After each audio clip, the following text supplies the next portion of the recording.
أعوذ بالله من الشيطان الرجيم بسم الله الرحمن الرحيم ويل للمطففين الذين إذا اكتالوا على الناس يستوفون وإذا كالوهم أو وزنوهم يخسرون ألا يظن أولئك أنهم مبعوثون ليوم عظيم يوم يقوم الناس لرب العالمين كلا إن كتاب الفجار لفي سجين وما أدراك ما سجين كتاب مرقوم ويل يومئذ للمكذبين الذين يكذبون بيوم الدين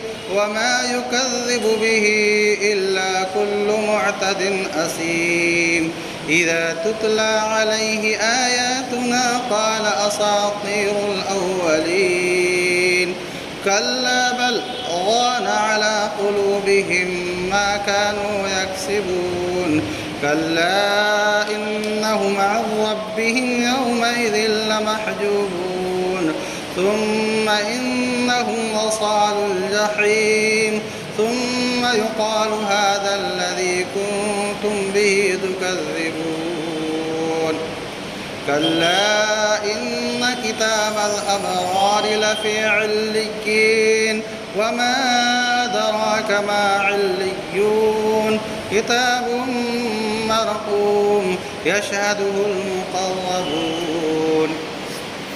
یہ سورت جو آپ کے سامنے تلاوت کی گئی، اس سورت کا نام ہے سورہ تطفیف۔ تا پھر قا پھر فا پھر اس کے بعد یا پھر فا۔ تطفیف کے معنی آتے ہیں حق میں کوتاہی کرنا۔ جو آپ پر حق واجب ہے کسی کا، آپ اس حق کو ادا نہ کریں تو کہتے ہیں یہ آدمی مطفف ہے، اپنے حق میں کوتاہی کر رہا ہے۔ اور یہ سورت جو نازل ہوئی ہے، اس سورت کے نازل ہونے کا ایک خاص سبب ہے، ایک خاص واقعہ ہے۔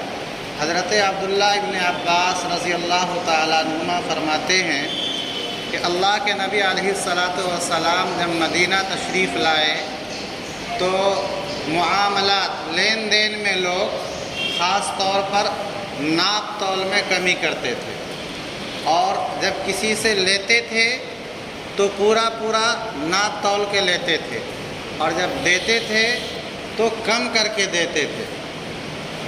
اس پر یہ صورت نازل ہوئی اور لوگوں کو تنبیہ کی گئی کہ تم جس طرح سے دوسروں سے اپنا حق وصول کرتے ہو تو مکمل طریقے پر ناپ اور تول کر کے لیتے ہو، تو جب تم کسی کو اس کا حق دو تو ویسے ہی مکمل طریقے پر ناپ تول کر کے دو۔ چنانچہ اس صورت کے نازل ہونے کے بعد جو بدعملی تھی، ناپ تول میں کمی کی، لوگ اس سے باز آ گئے، لیکن پھر بھی کفار جو تھے وہ اس سے باز نہیں آئے۔ لیکن تطفیف کا مطلب صرف اور صرف ناپ تول میں کمی کرنا نہیں۔ میں نے بتایا کسی حق کو جو آپ پر واجب ہے کسی کا، اس کو پورا کرنے میں کوتاہی کرے۔ چنانچہ یہ بات واضح ہو جاتی ہے اس طرح سے کہ حضرت عمر رضی اللہ تعالیٰ عنہ نے ایک شخص کو دیکھا نماز پڑھ رہا ہے، اور نماز پڑھنے میں جلدی رکوع سجدہ کر رہا ہے۔ حضرت عمر رضی اللہ تعالیٰ عنہ نے اس کو بلایا اور کہا لقد تطففت، تو نے جو ہے نماز کا جو حق تھا اس کو صحیح طریقے سے ادا نہیں کیا، اس کو ادا کرنے میں تم نے کمی کی۔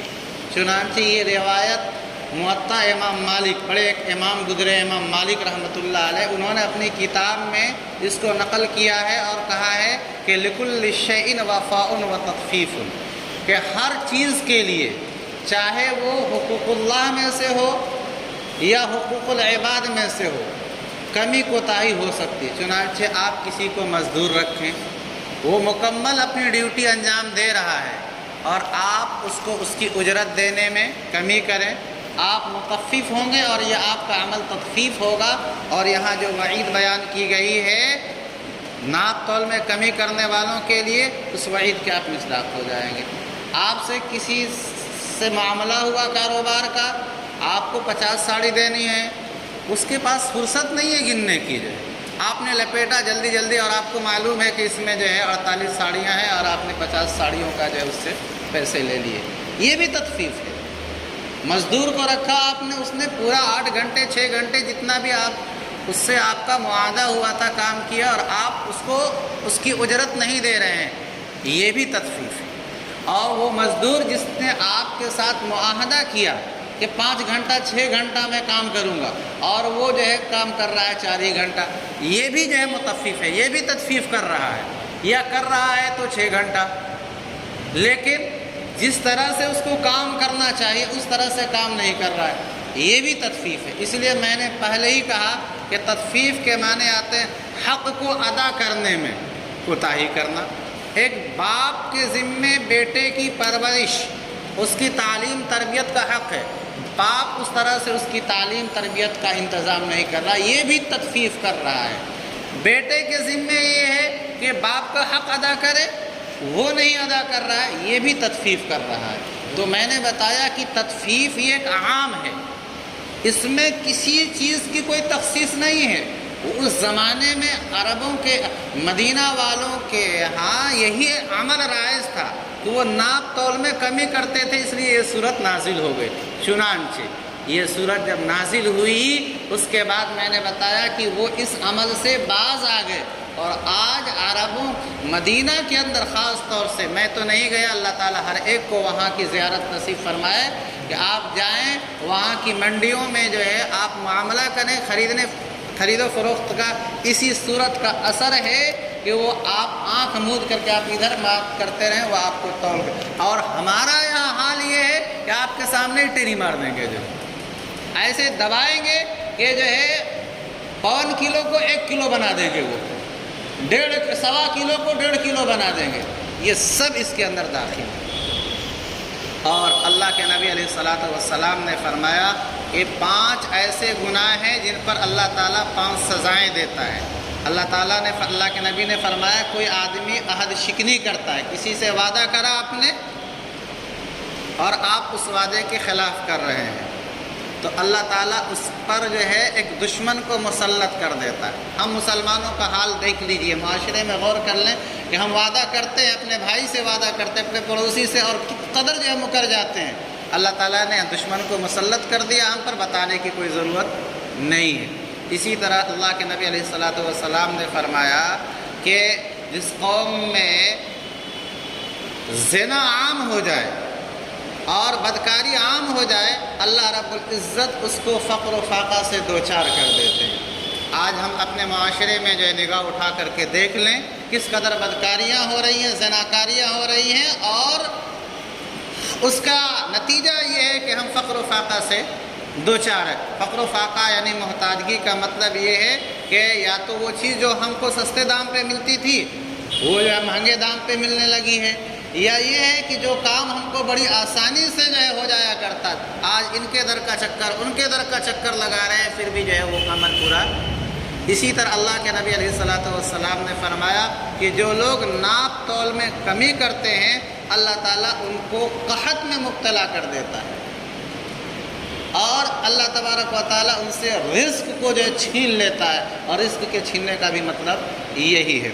اب ترجمہ دیکھیے، ویل للمطففین، ہلاکت ہے۔ میں نے اس سے پہلے بھی بتایا تھا کہ ویل کا ایک معنی ہلاکت اور بربادی کا، دوسرا معنی ویل کا کہ یہ جہنم کے ایک وادی کا نام ہے، تو وہ بھی ہو سکتا ہے کہ جہنم کی ایک وادی ہے للمطففین، ان لوگوں کے لیے جو ناپ تول میں کمی کرتے ہیں، اور ان لوگوں کے لیے جو اپنے حق کے اندر کوتاہی کرتے۔ اللہ نے ہم پر واجب کیا ہے نماز کو ہم صحیح طریقے سے ادا نہیں کرتے، اس کے مصداق اس معنی کر کے بھی ہم ہو سکتے ہیں۔ الذین اذا اکتالوا، چونکہ خاص واقعہ تھا، مکہ مدینہ کے لوگ ناپ تول میں کمی کرتے تھے، اس لیے اس کو ذکر کیا کہ الذین اذا اکتالوا علی الناس، وہ کمی کرنے والے کہ جب ناپتے ہیں، ناپ کر لوگوں سے لیتے ہیں، یستوفون، تو پورا لیتے ہیں، وَإِذَا كَالُوهُمْ، اور جب جو ہے وہ کسی کو ناپ کر کے دیتے ہیں، او وزنہم، یا اس کو وزن کر کے تول کر کے دیتے ہیں۔ دو طرح سے عموماً آدمی خرید و فروخت کرتا عام طور پر، یا تو ناپ کر کے یا تول کر کے، لیکن بعض چیزیں ناپ اور تول کے بغیر گن کر کے دی جاتی ہے، جیسے کیلے وغیرہ کا جو ہے یا ساڑیاں وغیرہ کا ہوتا ہے، یہ عددی چیزیں ہیں، شمار کر کے ہیں، وہ بھی اس میں داخل ہیں کہ جب کسی کو یہ ناپ کر کے دیتے ہیں یا تول کر کے دیتے ہیں، یخسرون، تو یہ اس میں کمی کرتے ہیں۔ یہ نہیں ہے برا کہ آپ اگر کسی سے کوئی چیز لیں تو پورا لیں۔ ہم منڈی میں جاتے ہیں، سبزیاں لیتے ہیں، غلے لیتے ہیں، پورا ہم لیتے ہیں، یہ برا نہیں ہے۔ اللہ رب العزت اس کو برا بتا رہے ہیں کہ جب تم جو ہے اپنا لیتے ہو تو پورا لے رہے ہو، اور جب دے رہے ہو تو تم اس میں کمی کر رہے ہو، یہ برا عمل ہے۔ الا یظن، فرمایا کہ یہ کیوں کر رہے ہو تم، کہ کسی کو ناپ کر کے تول کر کے یا کسی سے کوئی معاملہ کر رہے ہو، تمہارے ہاں جو کاریگر اس نے پورا کام کیا اور تم نے ساڑی کے اندر ایک نقص لگا کر کے صرف اور صرف اس کی اجرت گھٹانے کے لیے، اس کو پریشان کرنے کے لیے کہ کچھ پیسے ہم جو ہے اس سے وصول لیں، یہ کیوں کر رہے ہو؟ اس لیے کہ تم کو اس بات کا یقین نہیں ہے کہ تم کو مرنے کے بعد دوبارہ اٹھایا جائے۔ جب اس انسان کو اس بات کا یقین نہیں ہوگا کہ مرنے کے بعد دوبارہ زندہ ہوگا، اور یہ یقین کس کو نہیں ہے؟ یہ یقین جو ہے کافروں کو، کافر کہتے نہیں مرنے کے بعد دوبارہ زندہ نہیں کیا جائے گا، اور ہم مسلمانوں کا عقیدہ ہے، لیکن ہم اپنے عمل سے یہ ثابت کرتے ہیں کہ گویا کہ مرنے کے بعد دوبارہ زندہ نہیں ہوگا، ورنہ جس کو یہ ڈر ہوگا کہ ہم مرنے کے بعد زندہ ہوں گے وہ کبھی کسی کا حق نہیں مارے گا۔ الا یظن اولئک، اللہ نے فرمایا کیا وہ یہ نہیں یقین رکھتے ہیں کہ ان کو دوبارہ اٹھایا جائے گا؟ کس کے لیے؟ لیوم عظیم، ایک بھاری بھرکم دن، یعنی قیامت کے دن، جس میں ہر انسان کے عمل کا حساب ہوگا۔ یوم یقوم الناس، جس بھاری دن میں سارے کے سارے لوگ، چاہے وہ مومن ہو چاہے کافر ہو، اللہ پر ان کا ایمان ہو یا اللہ پر ایمان نہ ہو، سب رب العالمین اللہ جو سارے جہان کا پالنہار ہے اس کے سامنے کھڑے ہوں گے حساب و کتاب کے لیے۔ پھر اللہ رب العزت کیا کریں گے؟ یہ ان کے نیک اور برے عمل سب کو اللہ تعالیٰ نے محفوظ کر کے رکھ لیا ہے، اور ان کے عمل کے مطابق اللہ جزا اور سزا دے گا۔ ہو سکتا ہے کہ جو ہے جس طرح سے ہم جو ہے کوئی کاغذ رکھتے ہیں سنبھال کر کے، اس میں کسی کی نظر پڑ جائے، فائل کو غائب کر کے اس میں خرد برد کر دے، ایسا امکان ہے۔ اللہ تعالیٰ نے کہا کہ ہم نے جو تمہاری فائل تمہارے برے عمل کی اور اچھے عمل کی جو رکھی ہے، اس میں کسی طرح کا کوئی خرد برد ہو ہی نہیں سکتا ہے، وہ بالکل محفوظ ہے۔ کلا ان کتاب الفجار لفی سجین، ایسا ہرگز نہیں، یعنی تم یہ سوچ رہے ہو کہ تم کو مرنے کے بعد دوبارہ اٹھایا نہیں جائے گا، ایسا نہیں، بلکہ اٹھایا جائے گا، اور اس کا اٹھایا جانا پروردگار کے سامنے حساب و کتاب کے لیے کھڑا ہونا یہ یقینی ہے۔ ان کتاب الفجار، بے شک بدکاروں، اور بدکار سے مراد یہاں کافروں کا نام اعمال سجین کے اندر ہے۔ آگے اللہ تعالیٰ نے سجین کے بارے میں بتایا، اس کی اہمیت کو ظاہر کرنے کے لیے عظمت کو سوال کیا، وما ادراک ما سجین، اے مخاطب تم کو معلوم ہے کہ سجین کیا ہے؟ جب کسی چیز کی اہمیت کو ہم ظاہر کرتے ہیں تو کہتے ہیں بیٹا وہ معلوم ہے وہ جگہ دیکھے ہو، معلوم ہے وہ جگہ کیسی ہے، یہ انداز ہوتا ہے اس کی خطرناکی کو بتلانے کے لیے۔ تو اللہ تعالیٰ نے یہی انداز اپنایا کہ وما ادراک ما سجین، تمہیں معلوم ہے کہ سجین کیا ہے؟ پھر اللہ نے خود ہی جواب دیا کتاب مرقوم، کہ جو نام اعمال کافروں کا سجین میں ہوگا کتاب مرقوم، وہ نام اعمال بالکل اس پر مہر لگی ہو، ایسا دفتر جس پر جو ہے مہر لگا دی گئی ہو، جس طرح سے الیکشن وغیرہ کے اندر، یا اسی طرح سے آپ کوئی لفافہ وغیرہ خط وغیرہ بھیجتے ہیں تو اس پر مہر لگا دیتے ہیں، لاک لگا دیتے ہیں، جو اس بات کی دلیل ہوتی ہے کہ اب باہر سے کوئی چیز اندر نہیں گئی ہے، جو ہے وہ اس میں محفوظ ہے، کوئی رد و بدل نہیں ہے۔ تو فرمایا اللہ تعالیٰ نے کہ ہم نے ان کافروں کے عمل کو سجین میں، اور سجین کیا ہے؟ روایت کے اندر آتا ہے کہ سجین یہ 7ویں زمین کے بالکل نیچے ہے، اور جہنم بھی زمین کے نیچے ہے۔ چنانچہ اللہ کے نبی علیہ السلام سے بعض صحابہ نے پوچھا کہ اللہ کے نبی، جب قرآن میں ہے کہ جہنم کو لایا جائے گا، تو جہنم کو لائے جانے کا مطلب کیا ہے؟ تو کہا کہ جہنم زمین کے نیچے ہے، اور اسی وجہ سے قرب قیامت میں دریا اور سمندر کے پانی کو آگ بنا دیا جائے گا۔ تو یہ جہنم جو زمین کے نیچے 7ویں زمین کے نیچے ہے، وہی سجین ہے، اور وہیں سارے فاسق فاجر کافروں کے روح جمع ہوتی ہے، اور ان کے اعمال کو اللہ نے وہی محفوظ کر رکھا ہے۔ وَيْلٌ يَوْمَئِذٍ لِّلْمُكَذِّبِينَ، ہلاکت ہے اس روز للمکذبین، جھٹلانے والوں کے لیے۔ کون سی چیز کی کو جھٹلاتے ہیں؟ قرآن کو جھٹلاتے ہیں، اللہ کے نبی کو جھٹلاتے ہیں۔ الذین یکذبون بیوم الدین، وہ جھٹلانے والے جو روز جزا یعنی قیامت کو جھٹلاتے، کہتے ہیں قیامت وامت کچھ بھی نہیں ہے، جو ہے وہ بس دنیا ہی دنیا، یہیں کھا لیا، یہیں جو ہے رہ لیا۔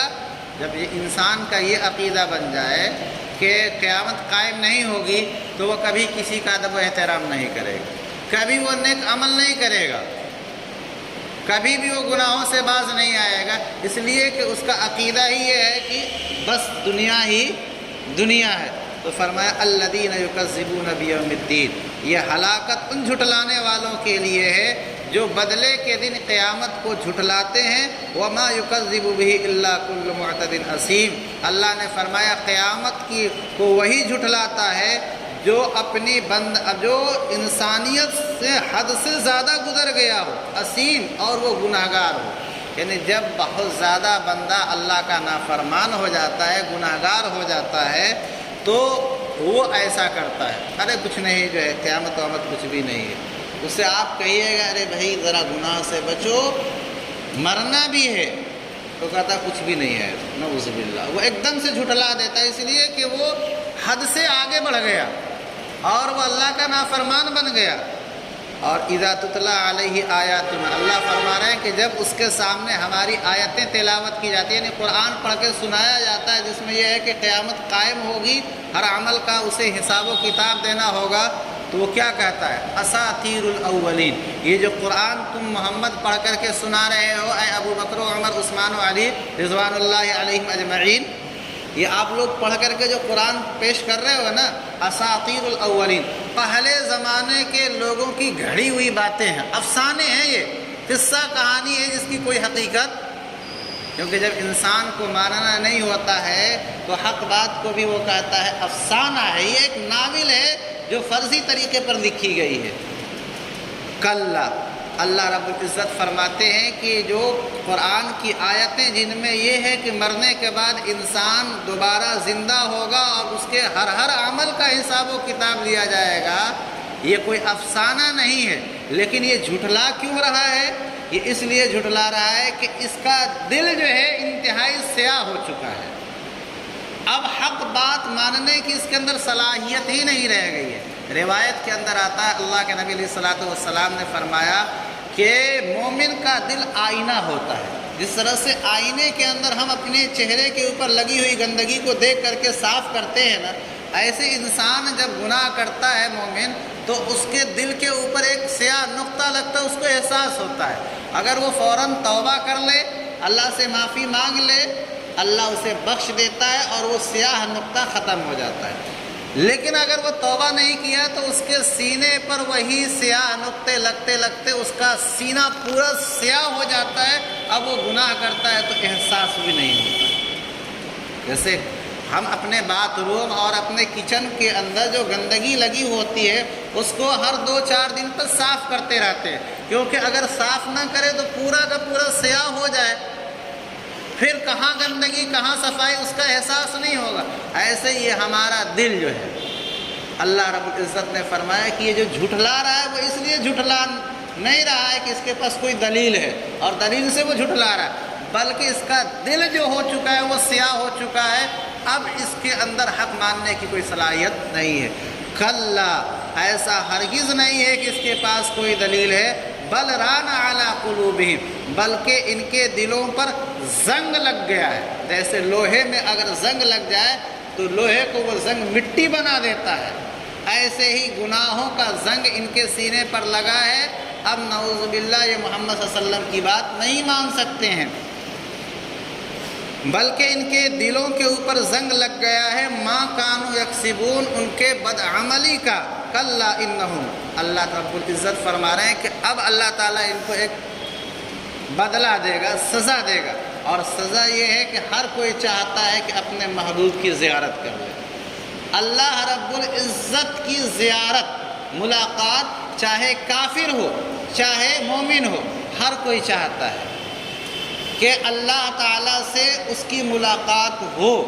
البتہ یہ کہ مسلمان نے ملاقات کا جو طریقہ اپنایا ہے عبادت کا، اس میں منزل تک پہنچنا، اللہ سے ملاقات یقینی ہے، اور وہ بھی چاہتے ہیں کہ ہم اللہ سے ملیں، لیکن ان کا جو طریقہ ہے وہ طریقہ غلط ہے، وہ منزل تک ان کو پہنچانے والا نہیں ہے۔ اسی کو اللہ تعالیٰ نے کہا کلا، ایسا ہرگز نہیں ہے کہ ان کے پاس کوئی دلیل ہے، وہ لوگ پروردگار کی ملاقات سے اس دن روک دیے جائیں گے۔ وہ چاہیں گے اللہ کو دیکھنا لیکن نہیں دیکھ پائیں گے۔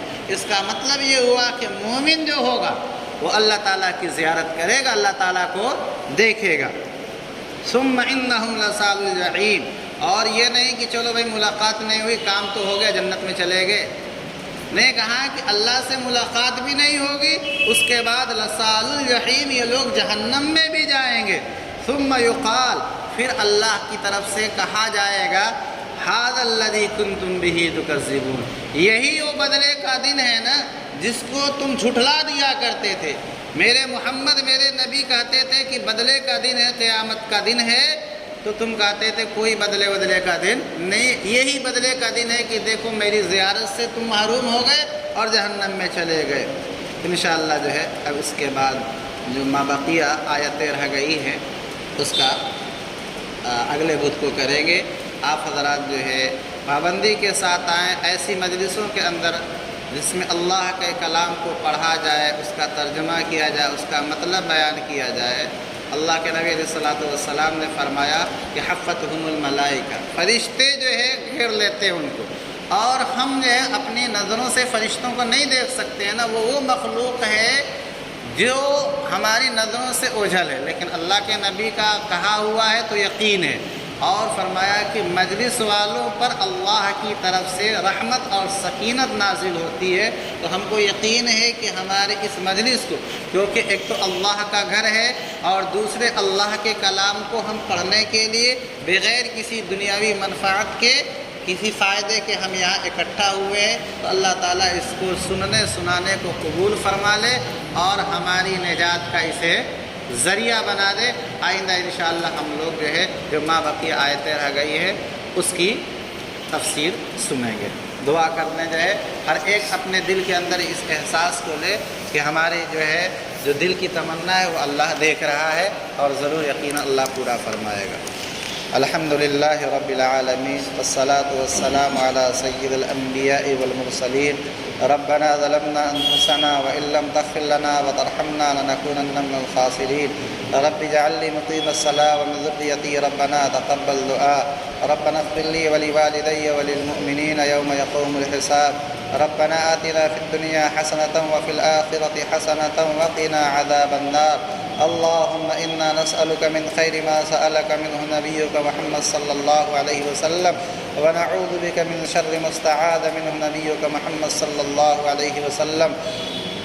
اے اللہ ہم سب کے گناہوں کو معاف فرما دیجئے، یا اللہ ہم سب کے خطاؤں کو درگزر فرما دیجئے، یا اللہ ہم سے اب تک جو گناہ جو ہے جانے میں انجانے میں ہو گئے ہیں دن کے اجالے میں یا رات کے اندھیرے میں ہوئے ہوں، یا اللہ چاہے جان بوجھ کر کے ہوئے ہوں چاہے انجانے میں ہو گئے ہوں، یا اللہ چاہے وہ بڑے گناہ ہوں یا چھوٹے گناہ ہوں، یا اللہ آپ ان کو محض اپنے فضل و کرم سے معاف فرما دیجئے۔ یا اللہ جس طرح سے آپ نے دنیا میں ان عیوب پر، ان گناہوں پر پردہ ڈال دیا، یا اللہ آخرت میں بھی ان پر پردہ ڈال دیجئے۔ یا اللہ آپ غفار ہیں، یا اللہ مغفرت فرما دیجئے۔ یا اللہ آپ ستار ہیں، یا اللہ آپ پردہ ڈال دیجئے۔ اے ہمارے پروردگار، آپ ہی موت دیتے ہیں، آپ ہی زندگی عطا فرماتے ہیں۔ یا اللہ آپ ہماری موت کو بھی بہتر بنا دیجئے۔ یا اللہ مرتے وقت زبان پر کلمہ نصیب ہو جائے۔ یا اللہ ہماری زندگیوں کو بھی بہتر بنا دیجئے۔ یا اللہ ہماری زندگی کی جو بھی جائز تمنائیں اور مرادیں ہیں،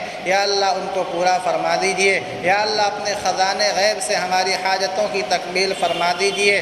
اے ہمارے پروردگار، ہم میں سے جو لوگ کاروبار جن کا متاثر ہے، یا اللہ ان کے کاروبار کو بہتر بنا دیجئے۔ اے ہمارے پروردگار، جو حالات اور مسائل آئے ہیں ان حالات اور مسائل کو دور فرما دیجئے۔ یا اللہ ہم میں سے جو لوگ بیمار ہیں ان کو شفا عطا فرما دیجئے۔ یا اللہ ہم میں سے جن کے بچے یا بچیوں کے لیے مناسب رشتے یا اللہ درکار ہے غیب سے، یا اللہ ان کا نظم فرما دیجئے۔ یا اللہ ہم میں سے بہت سے لوگ ایسے ہوں گے جو قرض کے بوجھ میں دبے ہوں گے، یا اللہ غیب سے یا اللہ ان کے قرض کے بوجھ کو ہلکا فرما دیجئے۔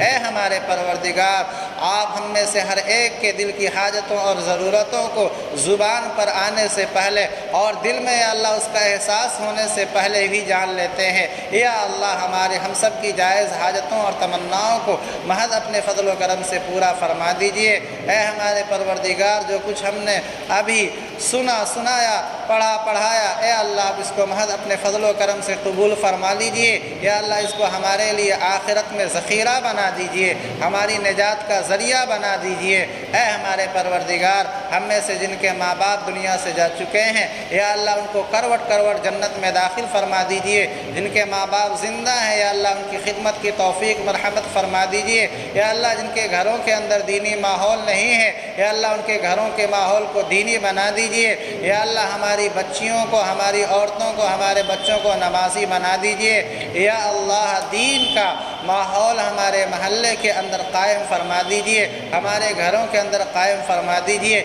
یا اللہ غیر مسلم بچوں کے ساتھ جو ہماری بچیاں بھاگ رہی ہیں، یا اللہ یقیناً اس میں ہمارا ہی قصور ہے، ہماری ہی کوتاہیاں ہیں کہ ہم نے اپنی بچیوں کو دنیاوی تعلیم کے نام پر اپنے گھر سے باہر کر دیا۔ یا اللہ ان کی ہم نے ریکھ نہیں کی۔ اے ہمارے پروردگار، ہماری بچیوں کی عزت و عصمت کی حفاظت فرما، ان کی عزت و عصمت کی حفاظت فرما۔ اے ہمارے پروردگار، اسلام کی خاطر ہمیں مر مٹنے والا بنا دیجئے۔ صلی اللہ تعالی علی خیر خلقہ محمد و آلہ و صحبہ اجمعین برحمتک یا ارحم